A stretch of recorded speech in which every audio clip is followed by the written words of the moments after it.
everyone. Welcome to Science at Home with Miss Holmes. In this at-home activity, we're going to focus on the moon. You will have to observe the moon for 2 weeks and record what you see. Today, I'm going to show you 3 ways to track the moon phases and record your observations. For this first activity, you'll need a blank sheet of paper.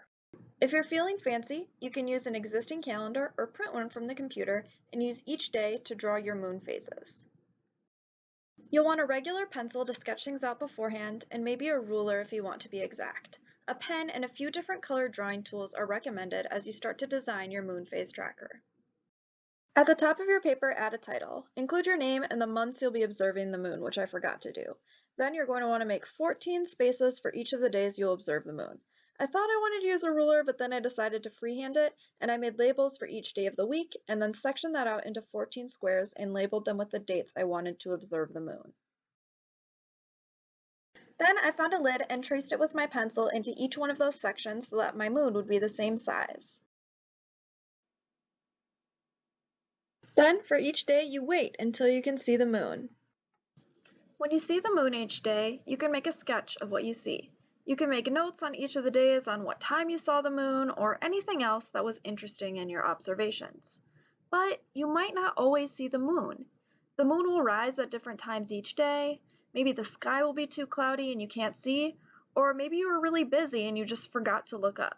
But that's okay. In the description of this video, I've included a website link so you can look at the moon phase on any given day. After 14 days of observations, I went back and started to color the moon. You could also do this on the same day that you do your sketches, but I decided to wait till after. Then I added some extra labels about the moon phases for fun. And there you have your moon phase tracker. For the next activity, you can make a moon phase flipbook.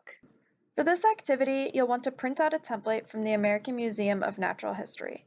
What I like about this template is it has an area for you to draw the moon, but it also has sections for the date, time, weather, and anything else that might be interesting during your observations.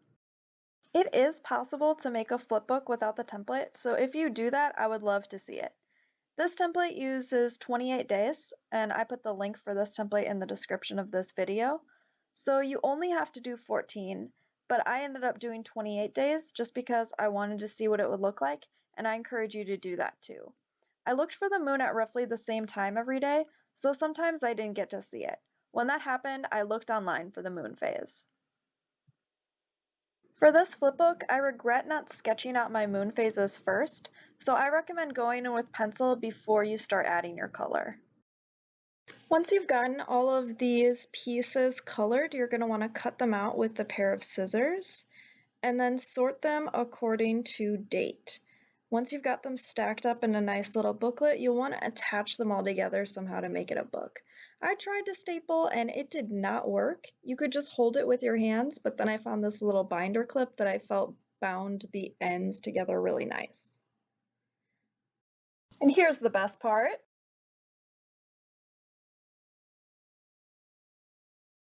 And there you have your flipbook. For our last example, to the kitchen! To the kitchen! To the kitchen! If you have sandwich cookies and a plastic knife, you can do our last moon phase activity. If you're going to track the moon for 2 weeks, you'll need at least 14 cookies. First, you'll take your sandwich cookie and with your knife, you're going to split it down the middle so that the filling sticks on one side. If you don't want to use a knife, you can twist apart the cookie and hopefully all of the filling stays on one side. But even if you don't get clean separation, you can take a knife or another utensil to scrape away sections of that filling so that it matches your moon phase each day. So here you've got your 14 different moon phases presented in a really unique way that's super cool to look at, but also tastes good too. And there you have it, 3 ways to observe the world around you and record your observations. We'll see you next time.